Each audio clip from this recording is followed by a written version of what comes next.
इसरो आज भारत का गौरव है।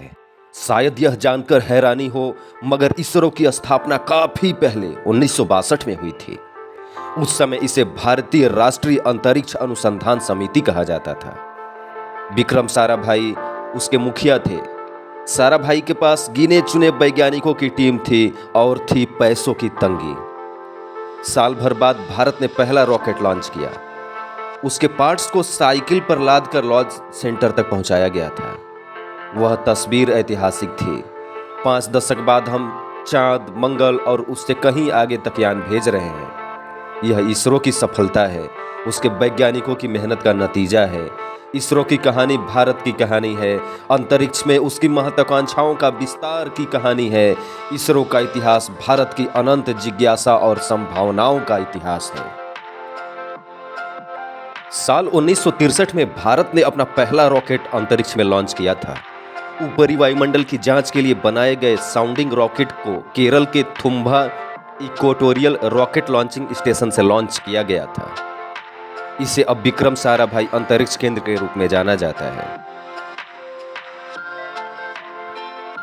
आपको जानकर हैरानी होगी कि रॉकेट के पार्ट्स को साइकिल के माध्यम से लॉन्च पैड तक लाया गया था। 21 नवंबर 1963 को उन्होंने डॉक्टर होमी जहांगीर भाभा जैसे एलिट साइंटिस्ट की मौजूदगी में रॉकेट को लॉन्च किया गया था। आर्यभट्ट भारत का पहला उपग्रह था, जिसे 19 अप्रैल 1975 को कॉस्मोस 3M लॉन्च व्हीकल से लॉन्च किया गया था। प्रसिद्ध भारतीय खगोल शास्त्री के नाम पर इसका नाम आर्यभट्ट रखा गया था। इसे इसरो ने बनाया था और सोवियत संघ ने लॉन्च किया था। सैटेलाइट लॉन्च व्हीकल 3 SLV-3 का भारत का पहला एक्सपेरिमेंटल सैटेलाइट लॉन्च व्हीकल था। यह 40 किलोग्राम की श्रेणी के पेलोड को निम्न पृथ्वी ऑर्बिट LEO में रखने में सक्षम था। इसे 18 जुलाई 1980 को लॉन्च किया गया था।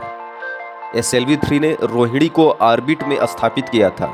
इस तरह भारत अंतरिक्ष प्रगतिशील देशों के एक विशेष क्लब का 6ठा सदस्य बन गया।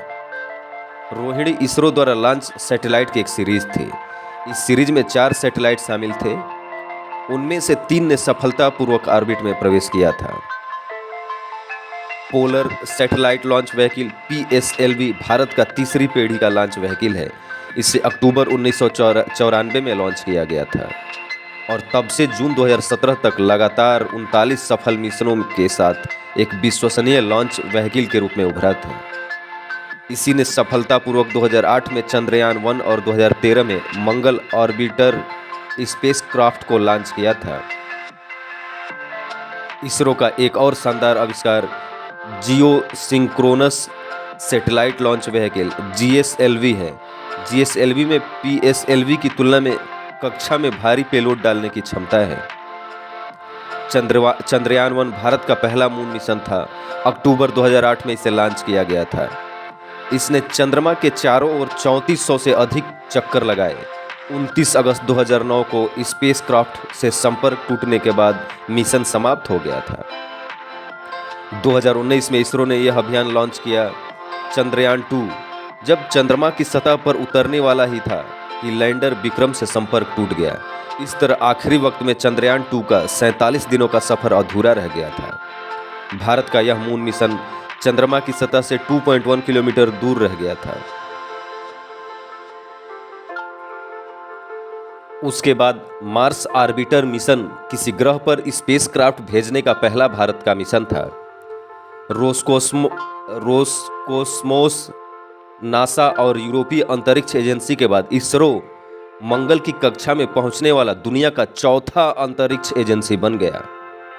अब पहली ही कोशिश में भारत मंगल ग्रह की कक्षा में पहुंचने वाला दुनिया का पहला देश बन गया है। मंगलयान 5 नवंबर 2013 को लॉन्च किया गया था। उसके बाद चंद्रयान 3 ने चंद्रमा पर सफल लैंडिंग कर इतिहास रच दिया। चंद्रयान 3 ने चंद्रमा के दक्षिण ध्रुव पर सुरक्षित लैंडिंग की। इसके बाद देश में लोग खुशी से झूम उठे थे। इसरो का कंट्रोल सेंटर तालियों से गूंज उठा था। इस मौके पर इसरो चीफ के चेहरे की खुशी देखते ही बन रही थी। चंद्रयान 3 की सेफ लैंडिंग पर इसरो ने साइंटिस्टों, प्रोजेक्ट डायरेक्टर और मिशन से जुड़े वैज्ञानिकों को बधाई दी। चंद्रयान की सेफ लैंडिंग के बाद मिशन के प्रोजेक्ट से जुड़े लोगों ने अपने अनुभव शेयर किए। चंद्रयान मिशन की सफलता के बाद पीएम मोदी ने सोमनाथ को फोन किया था, इसरो चीफ सोमनाथ को फोन किया था। इसरो चीफ ने इस बात की जानकारी दी। इसरो चीफ ने कहा कि देशवासियों को बधाई। सोमनाथ ने कहा कि हमने चंद्रयान 1 से सफर शुरू किया था, यह अब चंद्रयान 3 तक पहुंच चुका है। उन्होंने सभी के समर्थन के लिए धन्यवाद दिया। इसरो चीफ ने अपने टीम को पहले बोलने का मौका दिया। मिशन चंद्रयान से जुड़े साइंटिस्ट जब इस बारे में बोल रहे थे, तब सोमनाथ इसरो चीफ पीछे खड़े मुस्कुरा रहे थे। उस साइकिल से शुरू हुआ इसरो का सफर अब चंदा मामा दूर के नहीं, चंदा मामा टूर तक पहुंच चुका है और आगे भी जारी है।